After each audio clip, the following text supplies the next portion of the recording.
सन्नो मित्रः संवरुणः सन्नो भवत्पर्यमा सन्न इन्द्रो बृहस्पतिः सन्नो विष्णुरुक्रमः नमो ब्रह्मणे नमस्ते वायो त्वमेव प्रत्यक्षं ब्रह्मासि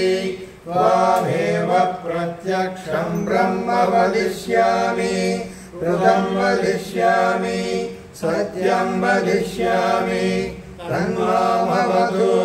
तद्वक्तारमवतु अवतु माम् अवतु वक्तारम् ॐ शान्ति शान्ति शान्तिः दीक्षां व्याख्यास्यामः वर्णस्वरः मात्राबलं समसन्तानः इत्युक्तक्षीशाध्यायः सहनौ यशः सहनौ ब्रह्मवत्ससं उपनिषदं व्याख्यास्यामः पञ्चस्वधिकरणेषु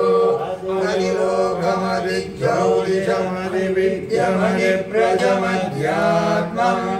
आमहासकुञ्जिता इत्यासक्षते विद्यौदिशम् अग्निपूर्वरूपम् आदित्य उत्तररूपम् आपस्सन्धिः वैद्युतः सन्धानम् इत्यदिज्यौदिशम् अथादिविद्यम् आचार्यपूर्वरूपम् पितोत्तररूपम् प्रजासन्धिः प्रजननगुं सन्तानम् इत्यदिप्रजम् अथाध्यात्मम् अतरागणपूर्वरूपम् उत्तररूपम् वाक्सन्धिः जिह्वासन्धानम् इत्यध्यात्मम् इति मामहासकुण्ठिताः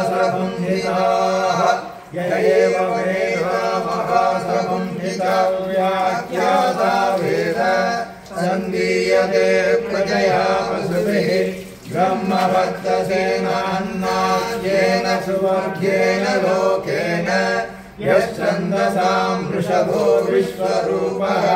छन्दोभ्योऽस्य देवधारणो भूयासं शरीरं मे विसर्जनम् जिह्वा मे मधुमत्तमा कर्णाभ्यां भूरिविश्रुवं ब्रह्मणः कोशोऽसि भेदया विहितः कृतं मे गोपाय आवहन्ति वितन्वाना कुर्वाणासीरमात्मनः वासा गुंसि मम कावस्य अन्नपानेषु सर्वदा ततो मे श्रियमावः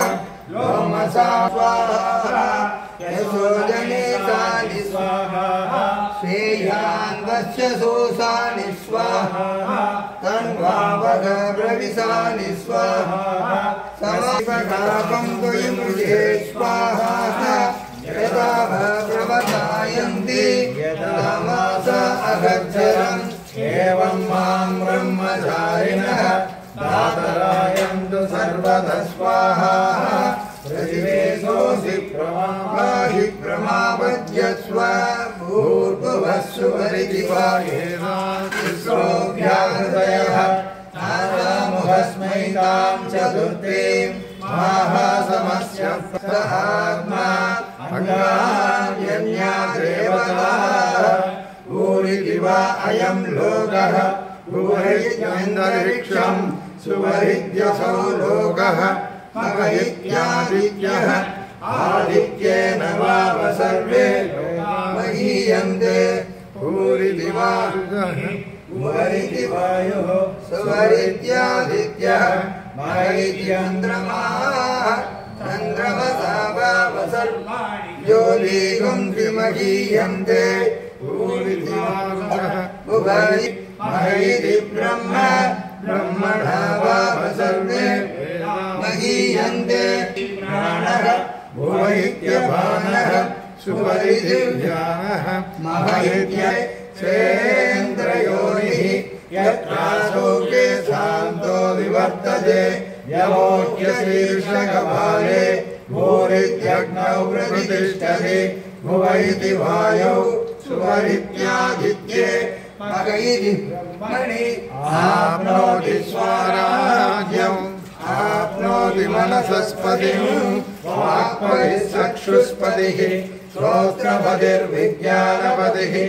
एतत्ततो भवति आकाशशरीरं ब्रह्म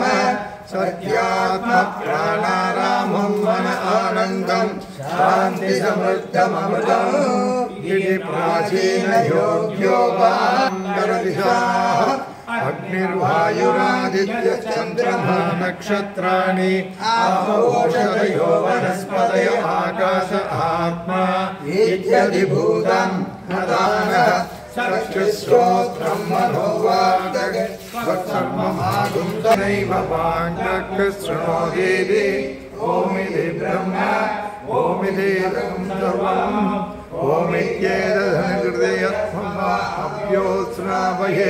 ओमित्येतदनुहृदयत्वमभ्योत्स्रावयेत्याश्रावयन्ति ओमिति सामानि गायन्ति ओम सोमिति सहस्राणि सगुंसन्ति प्रवचने च सत्यं स्वाध्याय प्रवचने च तमस्य स्वाध्याय प्रवचने च तमस्य स्वाध्याय प्रवचने च तमस्य स्वाध्याय प्रवचने च अग्नयस्य स्वाध्याय प्रवचने च मानुषञ्च स्वाध्याय प्रवचने च प्रजास्य स्वाध्याय प्रवचने च प्रजनस्य स्वाध्याय प्रवचने च प्रजातिस्य स्वाध्याय प्रवचने च सत्यमिति सत्यवचारादीतरः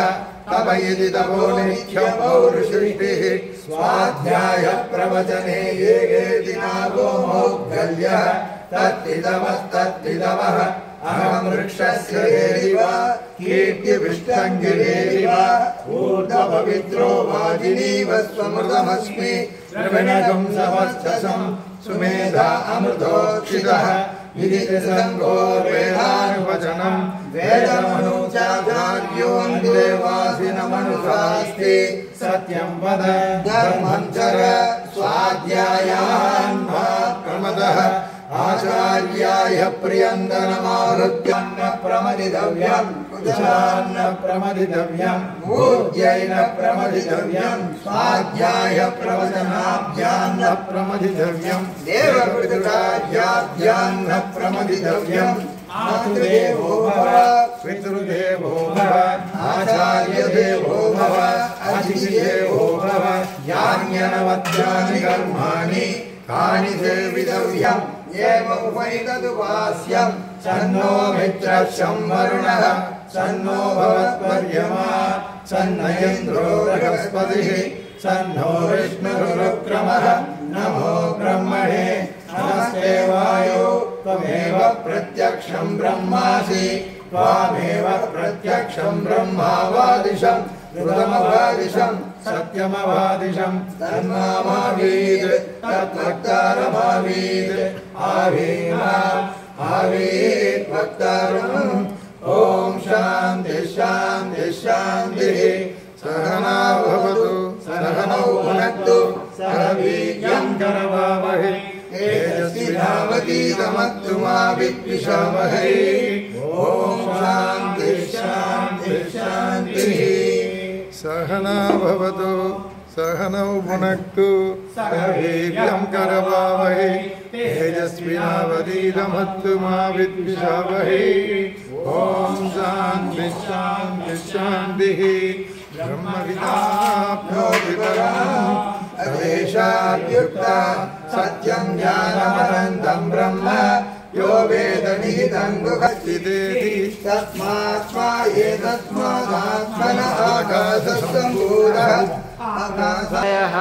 ओषधीभ्योऽन्नो अन्नात् पुरुषः स वा एष पुरुषोन्नरसमयः तस्यैव शिरः अयं दक्षिणपक्षः अयमुत्तरपक्षः अयमात्मा इदं पुच्छं प्रतिष्ठा तथाभ्येष श्लोको भवति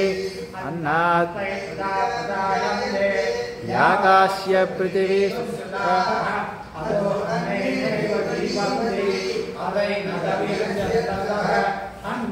भूतानां ज्येष्ठो सर्वौषधमुच्यते ये अन्नं ब्रह्मोपासते भूतानां ज्येष्ठो सर्वौषधमुच्यते बहुधानि जायन्ते सर्वभूतानि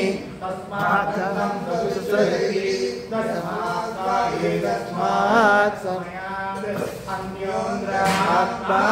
प्राणमयः येनैष पूर्णः स वा एष पुरुषविद एव तस्य पुरुषविदता